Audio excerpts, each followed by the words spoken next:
Good morning students, welcome once again in Club International Online Classes. In the previous video lecture we have done motion equations. 3 motion equations we already have done. First velocity time equation, second is position time equation and third is position velocity equation. अब जो last topic अपना है 8th chapter का, only this topic is remaining in the chapter number 8. Uniform circular motion. Uniform circular motion, आपको पता है कि इस टॉपिक के अंदर दो चीज़ें कंसिडर कर रहे हैं अपन. पहली है यूनिफॉर्म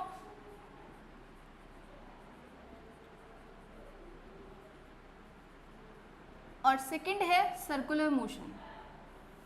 देखिए यूनिफॉर्म का अपन पहले ही मीनिंग समझ चुके हैं कि क्या होता है. यूनिफॉर्म मीन्स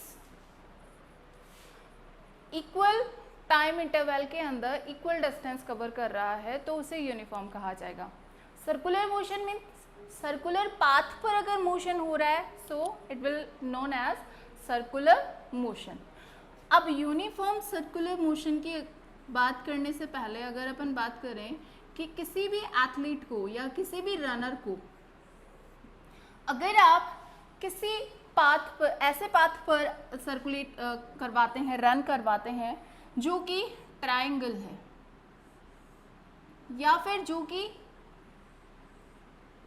रेक्टेंगुलर है या फिर हेक्सागन है या ऑक्टागन है,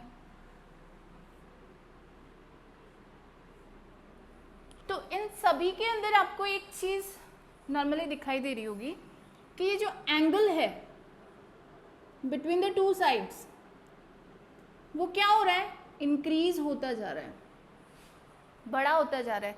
और अगर किसी एथलीट को या किसी रनर को आप किसी पाथ पर रन करने के लिए बोलते हैं और उसके एंगल्स हैं तो विथ एवरी एंगल उसकी डायरेक्शन चेंज हो जाएगी. जैसे वो अगर पहले यहाँ से स्टार्ट हो रहा है, कोई भी रनर जो है या एथलीट जो है अगर वो यहाँ से स्टार्ट हो रहा है तो इस पॉइंट पर आते ही उसकी क्या हो जाएगी, डायरेक्शन चेंज हो जाएगी. ऐसे इसमें हो जाएगी. जैसे इसमें कितने टाइम वो डायरेक्शन चेंज करेगा, 3 टाइम्स डायरेक्शन चेंज करेगा. इसमें 4 टाइम्स उसकी डायरेक्शन चेंज होगी. इसमें 6 टाइम्स उसकी डायरेक्शन चेंज होगी और इसमें 8 टाइम्स उसकी डायरेक्शन चेंज होगी. मीन्स जितनी ज़्यादा साइड्स आप इंक्रीज करते जाएंगे उतनी ही ज़्यादा बार उसको अपनी डायरेक्शन चेंज करनी पड़ेगी. अब बात ये आती है कि ये सब शेप्स क्यों बताई है मैंने, इस शेप को बताने का रीज़न क्या है. तो देखिए जैसे जैसे एंगल बढ़ता जा रहा है वैसे वैसे ये एक सर्कुलर पाथ में कन्वर्ट होता जा रहा है इस तरीके से. मीन्स हम क्या कह सकते हैं कि जो सर्कुलर पाथ होता है that is combination of many angles. ठीक है, बहुत सारे एंगल्स जो होते हैं वो उसके अंदर कंसीडर हम कर सकते हैं. बहुत सारे एंगल्स मिलते हैं उस पर. कैसे मिलते हैं, तो आप ये देखिए एक सर्कल अपन ने यहाँ पर बना लिया और इस सर्कल के अंदर अपन कंसीडर कर रहे हैं कि इस पॉइंट पर किसी एथलीट की डायरेक्शन क्या होगी, इस पे कहाँ कहाँ पर कौन कौन सी डायरेक्शन में वो मूव करेगा.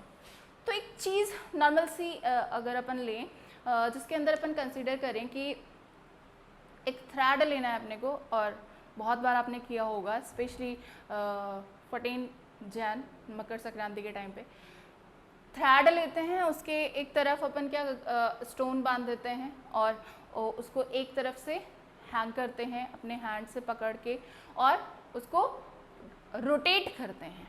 तो आपने देखा होगा वो सर्कुलर मोशन करता है, सर्कुलेट होता है इन अ सर्कुलर मोशन. उस कंडीशन में अगर अपन बात करें तो उसके हर एक पॉइंट पर जब वो सर्कुलेट हो रहा है उसके हर एक पॉइंट पर उसकी डायरेक्शन चेंज हो रही है. कैसे डायरेक्शन चेंज हो रही है भाई, आप अगर उसको यूं घुमाते ही छोड़ देंगे तो वो ऊपर की तरफ जाएगा. अगर आपने यूं घुमाते ही छोड़ा तो वो उधर की तरफ जाएगा. अगर आपने थोड़ा घुमा दिया तो ये इधर की तरफ जाएगा. मीन्स एवरी पॉइंट उसका जो सर्कुलर पाथ का है वो एवरी पॉइंट एक डिफरेंट डायरेक्शन को शो करता है. उस कंडीशन में आपके उस स्टोन के ऊपर दो तरीके के फोर्स अप्लाई हो रहे हैं। कैसे कैसे फोर्स अप्लाई हो रहे हैं? एक हो रहा है सेंट्रीपिटल फोर्स अप्लाई हो रहा है और एक सेंट्रीफ्यूगल फोर्स अप्लाई हो रहा है। सेंट्रीपिटल जो कि आपके हैंड ने उसको जो पकड़ा हुआ है वो सेंट्रीपिटल फोर्स लगा रहा है, जो उसको अंदर की तरफ रखना चाहता है, उस सर्कुलेटरी मोशन पे रखना चाहता है। और एक सेंट्रीफ्यूगल फोर्स जो कि स्टोन खुद लगा रहा है, फोर्स अप्लाई कर रहा है, और वो उसके मास पे डिपेंड करेगा कि वो कितने मास का है। अगर ज़्यादा हैवी है तो उसका जो मास उसको हैवी बना रहा है वो उसको सेंट्रीपिटल फोर्स ज़्यादा अप्लाई करने देगा और सेंट्रीफ्यूगल फोर्स ज़्यादा अप्लाई करने देगा, और थ्रेड आपका टूट जाएगा और वो बाहर निकल जाएगा उस पाथ से। वो कहाँ जाएगा पता नहीं, किसको मारेगा पता नहीं, ठीक है। तो वो वाली बात है कि आप जब उसको सर्कुलेट कर रहे होते हैं तो every direction, every point will show a different direction. अब उस कंडीशन में हम क्या कह सकते हैं कि जो वो दोनों फोर्स हैं, सेंट्रीपिटल और सेंट्रीफ्यूगल, दोनों फोर्स जो हैं अगर वो इक्वल हैं, जितना फोर्स अंदर अप्लाई किया जा रहा है उतना ही फोर्स स्टोन पे भी अप्लाई हो रहा है, तो वो दोनों अगर इक्वल हैं तो उस कंडीशन के अंदर वो अपने ही पाथ पे रोटेट करता रहेगा और वो उस पाथ को चेंज नहीं करेगा, ठीक है। यानी उसका जो सर्कुलेटरी पाथ है वो सेम रहेगा। लेकिन अगर किसी भी दोनों में से किसी का भी बैलेंस जो होगा वो बिगड़ जाएगा, यानी कोई भी अगर इंक्रीज़ हो जाता है या कोई भी डिक्रीज़ हो जाता है तो उस कंडीशन में वो अपने उस सर्कुलर पाथ को मेंटेन नहीं कर पाएगा और उस कंडीशन में वो बाहर निकल सकता है, या फिर अगर आपने ज़्यादा अंदर खींच लिया है तो वो अंदर भी आ सकता है। तो दोनों ही कंडीशन उसको अनबैलेंस कर देगी। लेकिन यहाँ पर अगर अपन बात करते हैं किसी एथलीट की, तो आपने देखा होगा कि जब डायरेक्शन चेंज करनी होती है किसी भी एथलीट को या किसी भी रनर को, तो बहुत स्ट्रेस होता है उस टाइम पर, बहुत ज़्यादा फोर्स उसको अप्लाई करना पड़ता है, क्योंकि जब एंगल के ऊपर या टर्न होते टाइम जब आप फोर्स अप्लाई करते हैं for the changing the direction, तो आपको घूमना पड़ता है, अपने पूरे फोर्स को आपको उस डायरेक्शन में ले जाना पड़ता है, तो वो थोड़ा प्रॉब्लमेटिक होता है। आपने देखा होगा कई बार अपन बैलेंस नहीं रख पाते हैं, कार रेसिंग में देखा होगा कि जहाँ पर घुमाव आता है उस टाइम पर कार्स का जो कोलाइडेशन होता है, एक दूसरे से टकराने की इंटेंसिटी जो होती है वो बढ़ जाती है, एक दूसरे से टकरा जाते हैं, पलट जाते हैं, स्पेशली मोड्स पे, यानी जहाँ पर घुमाव ज़्यादा होता है। तो वैसे ही आपके कॉर्नर्स पे सबसे ज़्यादा आपको फोर्स लगाना पड़ेगा। लेकिन सर्कुलेटरी मोशन के अंदर जब आप उसके ऊपर मोशन कर रहे होते हैं, उस पाथ के ऊपर मोशन कर रहे होते हैं, तो उस पाथ के अंदर स्पेशल जो फीचर ये होता है कि उसकी स्पीड जो होती है वो कैसे डिटरमाइन करें, क्योंकि अपन मोशन की बात कर रहे हैं यहाँ पर, अपन कार रेसिंग या उस एथलीट की बात अपने स्टडी के अंदर जो अपन कर रहे हैं वो बेसिकली किसके लिए कर रहे हैं कि किस तरीके से अपन उसकी स्पीड को डिटरमाइन करें, कितनी उसने डिस्टेंस कवर कर ली वो किस तरह से डिटरमाइन होगी, या कितना टाइम उसको लगा उस पूरे पाथ को कवर करने में। तो उन चीज़ों के अपन बारे में बात करेंगे यहाँ पर मोशन में। तो आपको पता है कि सर्कुलर पाथ पर अगर एथलीट क्या कर रहा है, रन कर रहा है, तो टोटल डिस्टेंस क्या हो गई, वो सर्कुलर पाथ ही तो हो गया जिस पे वो रन कर रहा है। मान लीजिए कि यहाँ से वो एथलीट शुरू हुआ और वो रन करता हुआ फिर से घूम के वो यहीं पर वापस आ गया, तो टोटल डिस्टेंस क्या हुई, टोटल डिस्टेंस इसकी सर्कमफ्रेंस हो गई जो जिस पे वो रन कर रहा था। तो हम क्या लिख सकते हैं कि टोटल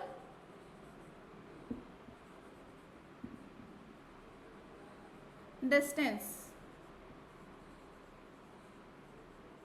कवर्ड बाय, जो भी लिखना चाहें, एथलीट या रनर, जो भी आप लिखना चाहें, कितनी हो गई भाई, 2πr।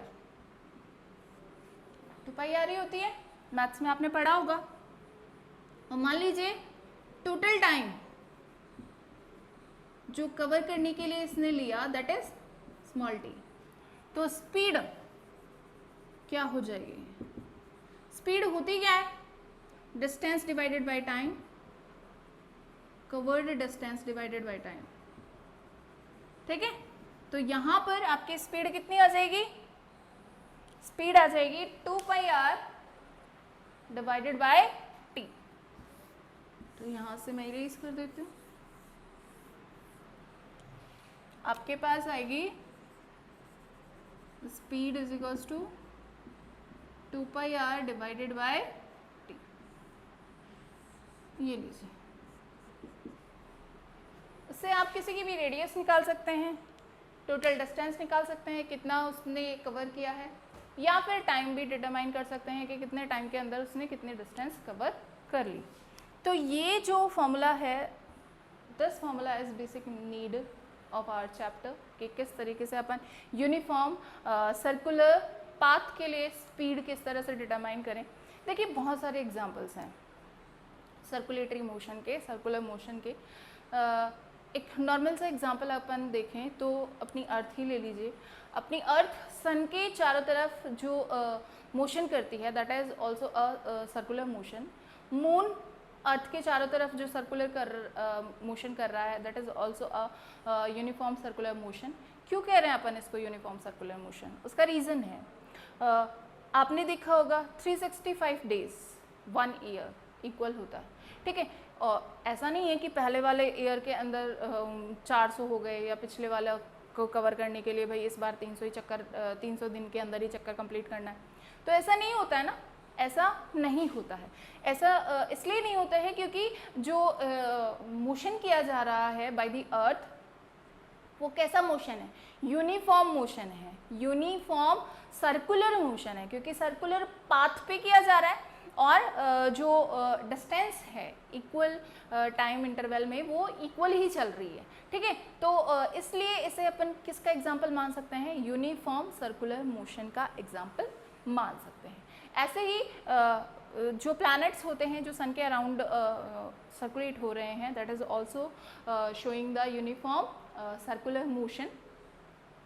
जो सैटेलाइट्स होते हैं जो अपन लॉन्च करते हैं फॉर आवर नीड्स, जो अर्थ के चारों तरफ सर्कुलेट होकर अपने को इन्फॉर्मेशन प्रोवाइड करते हैं, तो वो भी किस मोशन को ही शो कर रहे होते हैं? यूनिफॉर्म सर्कुलर मोशन को ही शो कर रहे होते हैं। और एक जो अभी अपने केमिस्ट्री में चैप्टर भी चल रहा है, प्लैनेटरी इलेक्ट्रॉन को अपन ने नाम भी दिया था उसको, तो उसमें भी electrons also showing the circular motion. अब यूनिफॉर्म है कि नहीं है वो आप कंसिडर करिएगा। तो इसके अंदर देखिए जो यूनिफॉर्म सर्कुलर मोशन होता है उसके अंदर बेसिक चीज़ जो है वो यही है कि स्पीड अपन कैसे डिटरमाइन करेंगे। स्पीड अपन को डिटरमाइन करनी है, सर्कुलर मोशन कर रहा है तो सर्कल की जो बाउंड्री है उसके डिस्टेंस को कवर करने के बेस पे कि कितने उसने सर्कुलर बाउंड्री कवर करी है, कितने टाइम में कवर करी है, तो उसके बेस पे अपन किसी भी एथलीट की, किसी भी रनर की, किसी भी ऑब्जेक्ट की जो उस मोशन को कंप्लीट कर रहा है उसकी अपन स्पीड डिटरमाइन कर सकते हैं। इसके बेस पे आपको इंटेक्स क्वेश्चंस, और इंटेक्स तो नहीं है क्योंकि ये लास्ट टॉपिक है आई थिंक, और इसके बाद कोई क्वेश्चन नहीं है, बट इसके डिपेंडेंस में एक न्यूमेरिकल दिया हुआ है आपके बैक क्वेश्चंस में, एनसीईआरटी बुक के बैक क्वेश्चंस में, तो उसको आप ज़रूर कंसिडर करिएगा कि वो किस तरीके से आप निकालेंगे। और शायद उसमें अर्थ और मून को कंपेयर करके कुछ क्वेश्चन दे रखा है, तो आप देखिएगा उस क्वेश्चन को। अगर नहीं आता है तो आप मुझे अपनी क्वेरीज मेरे को भेज दीजिएगा। अब तक जो अपन ने चैप्टर करे हैं मोशन के रिगार्डिंग, उसके अंदर अपन ने करा है मोशन के टाइप्स, यूनिफॉर्म, नॉन यूनिफॉर्म, फिर उसके ग्राफिकल रिप्रेजेंटेशन को अपन ने शो किया है, इसके पार्ट्स की बात मैं कर रही हूँ उस चैप्टर के की, और फिर उसके बाद अपन ने इक्वेशंस को कंसिडर किया था। और this is the last topic of your chapter. Now we will start the chapter number 9। तो आप उसको स्टार्ट करने से पहले थोड़ा उसका इंट्रोडक्शन अपनी बुक में से थोड़ा रीड करिएगा ताकि आपको अंडरस्टूड करने में वैसे तो प्रॉब्लम नहीं होनी चाहिए, क्योंकि डे टू डे लाइफ में अपन बहुत सारे एग्जाम्पल्स देखते हैं फोर्स के। तो जो 9th चैप्टर है आपका वो फोर्स है, बैलेंस्ड एंड अनबैलेंस्ड टाइप्स वगैरह अपन उनके पढ़ेंगे, उसके बाद उसको अप्लाई करना सीखेंगे, किस तरीके से फ्रिक्शन वगैरह लॉज अपन देखेंगे उसके। तो आप पहले 8 चैप्टर को कंप्लीट करिए, जो नोट्स मैं आपको भेज रही हूँ उनको कवर कर लीजिए, और उसके बाद अगर आपको न्यूमेरिकल्स के अंदर पहले आप एग्जांपल्स करिएगा और इंटेक्स और बैक करिएगा, उसके बाद मैं आपको वर्कशीट भी भेज दूँगी प्रैक्टिस के लिए। लेकिन अगर आपको प्रॉब्लम आ रही है तो अपनी क्वेरीज मुझे भेजिए ताकि मुझे पता चले कि आपको किस तरीके की प्रॉब्लम आ रही है, और किस लेवल तक आप पहुंच चुके हैं, मतलब नॉर्मल क्वेश्चंस में ही आपको प्रॉब्लम आ रही है या फिर रियल में वहाँ पर प्रॉब्लमेटिक क्वेश्चन है जिसको आप कंसिडर नहीं कर पा रहे हैं, कुछ ट्रिकी क्वेश्चन है जिस वजह से आपने नहीं किया है। तो मुझे पता तो चले कि आपकी प्रॉब्लम जो है वो किस लेवल की है, आपने अभी शुरू ही किया है या फिर आप थोड़ा कुछ कर चुके और उसके बाद आपको प्रॉब्लम आ रही है उसको अंडरस्टूड करने में। तो अभी तक जितना हो चुका है पहले उस चैप्टर को कंसिडर करिए और उसके बाद जो भी प्रॉब्लम्स आपको आ रही है वो एज अ क्वेरीज मुझे भेज दीजिएगा। तो आज के लिए सिर्फ इतना ही। आपका चैप्टर 8 कंप्लीट है और आई होप आपको बहुत अच्छे से समझ में आया होगा और आप आई थिंक क्वेश्चंस कर पा रहे होंगे जो आप दिए जाते हैं, इंडेक्स क्वेश्चन जो इसके बेस पे होते हैं, और अगर नहीं कर पा रहे हैं तो क्वेरीज भेजिए। तो thank you and have a nice day.